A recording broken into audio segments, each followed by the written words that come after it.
UNM tennis is back at the top of the Mountain West Conference, where the men and women often were a decade earlier. The sculpting program at UNM has made a breakthrough in three-dimensional work, and it could have a bright future. Also, UNM has been recognized as one of the top eco-friendly schools in the United States.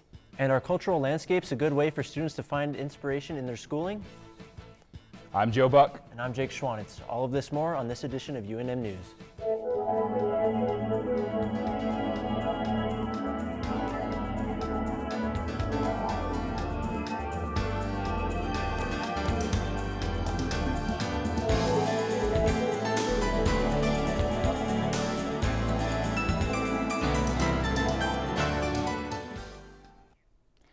Last week, the University of New Mexico women's tennis squad won the Mountain West Conference tournament here in Albuquerque. So they're headed to the NCAA tournament for the first time since 2006.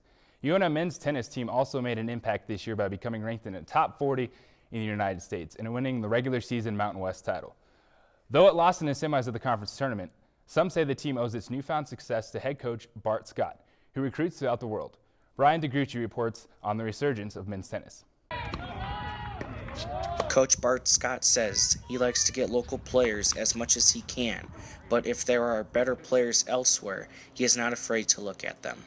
If you want to be a top 40 team in college tennis, basically the top 100 U.S. juniors will help you. And so it's just a numbers game. With 4.5 scholarships, roster size of 8 to 12, the top 100 go real fast. The recruiting process is different for international players than for those from the U.S.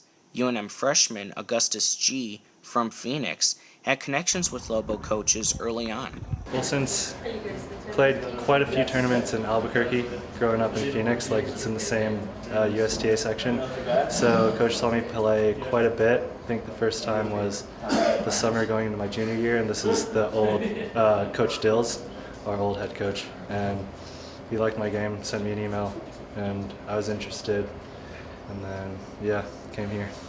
Another freshman, Bart Van Luysen from Holland, says he went digital to get noticed. I made a video back in Holland with an agent for college sports. So I made a video and they sent me an email or sent you a Facebook message like they were interested, and you keep talking with them, and then they wanted me to come here and look how everything is on a recruiting trip.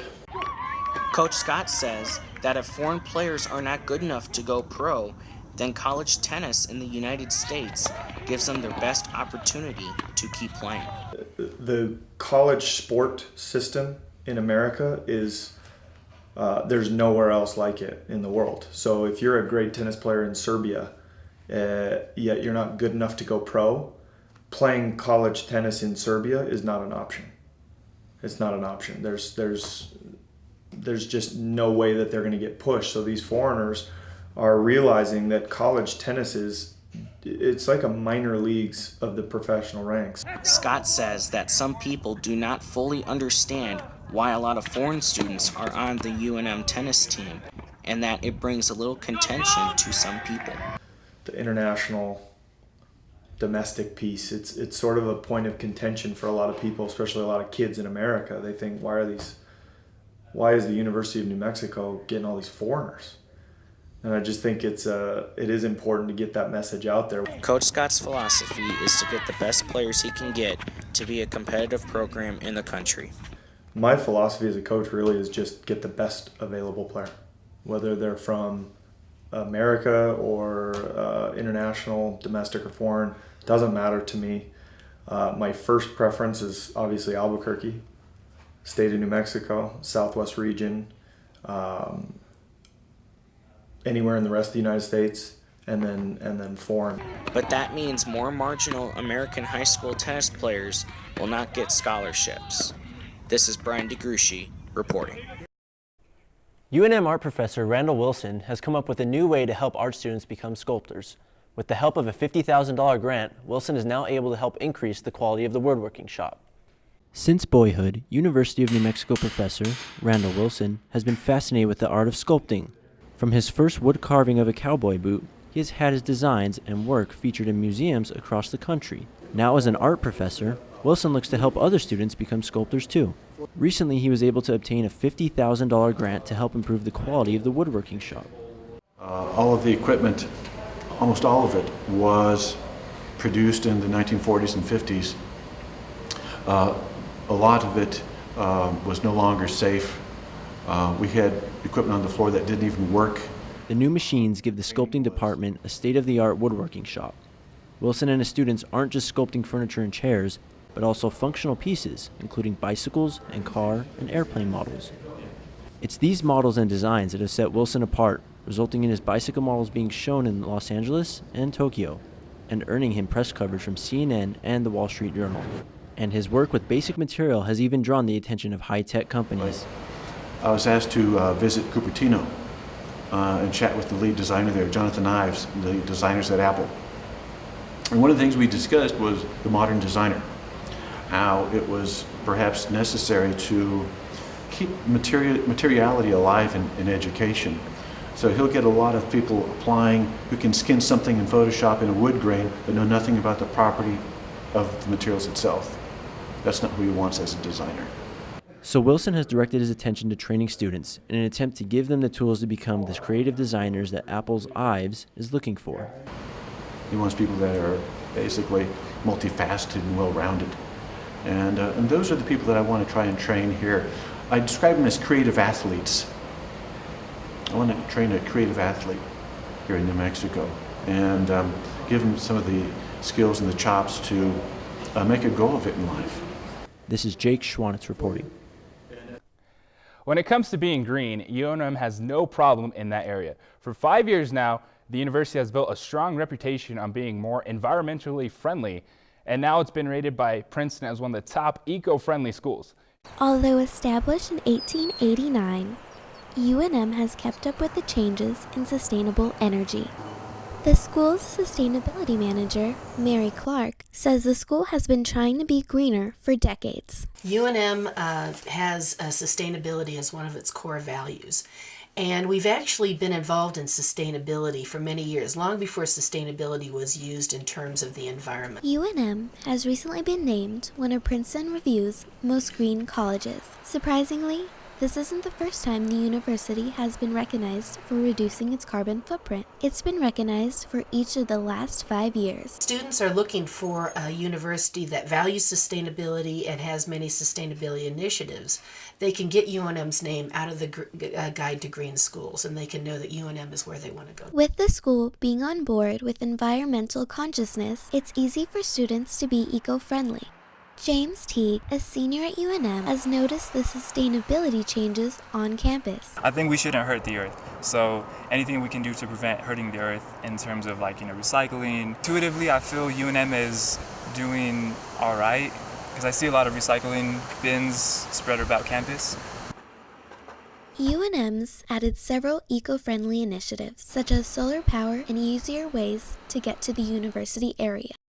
We're working with the city on different bicycle routes coming into campus. Approximately 70,000 people come into this area every work day, so that's CNM, UNM, and the hospitals.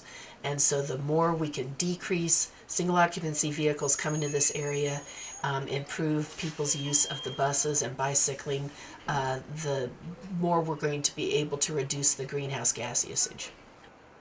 The future looks bright for UNM, and it has set a path so other universities can become eco-friendly. We recycle between 35 and 45% of all waste on campus so that it's being diverted from the landfills, and we're trying to improve that to be 50%. In the arid Southwest, one sustainability issue stands above the rest.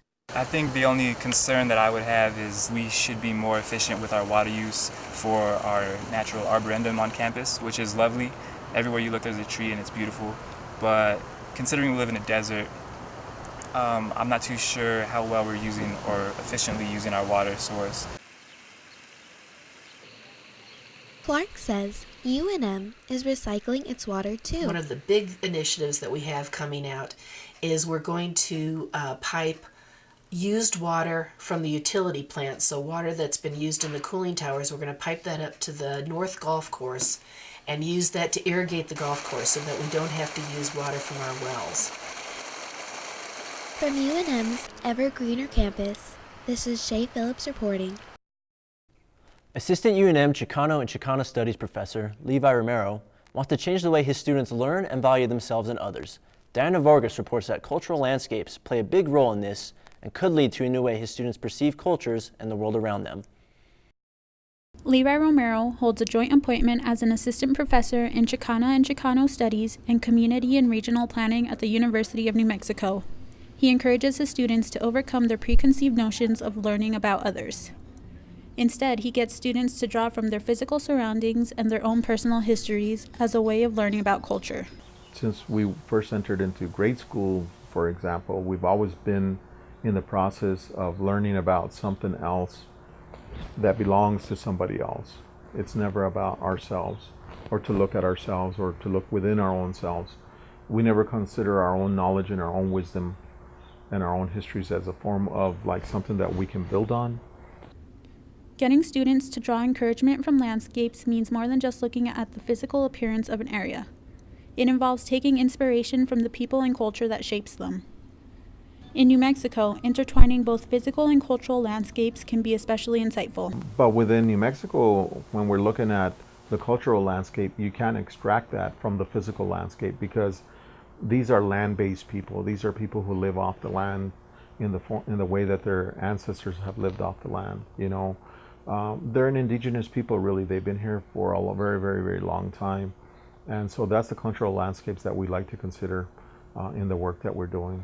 Romero takes pride in helping students achieve a different level of thinking in the classroom. He helps students see the value in their heritage and cultural memory as they move ahead in their lives with a clear sense of who they are and where they come from. It's so inspiring to the students, and how for them it seems to be the first time that they've ever been engaged in a process as to where they are actually able to consider their own knowledge and their own wisdom coming from their own families as something that is as valid as anything else that they're learning here at the university. So New Mexico's beauty, landscapes, history, and culture, which make it known as the land of enchantment, also can be a beautiful learning tool as well. This is Diana Vargas reporting. Well, New Mexico is such a beautiful and diverse place. It's just great to see so many cultures being talked about. That's true. I agree. This place can, people seem to forget how amazing this place can be at times. Well, I'm Joe Buck. And I'm Jake Schwanitz. That's it for this edition of UNM News. Thank you for joining us. All right, that's pretty good. Yeah.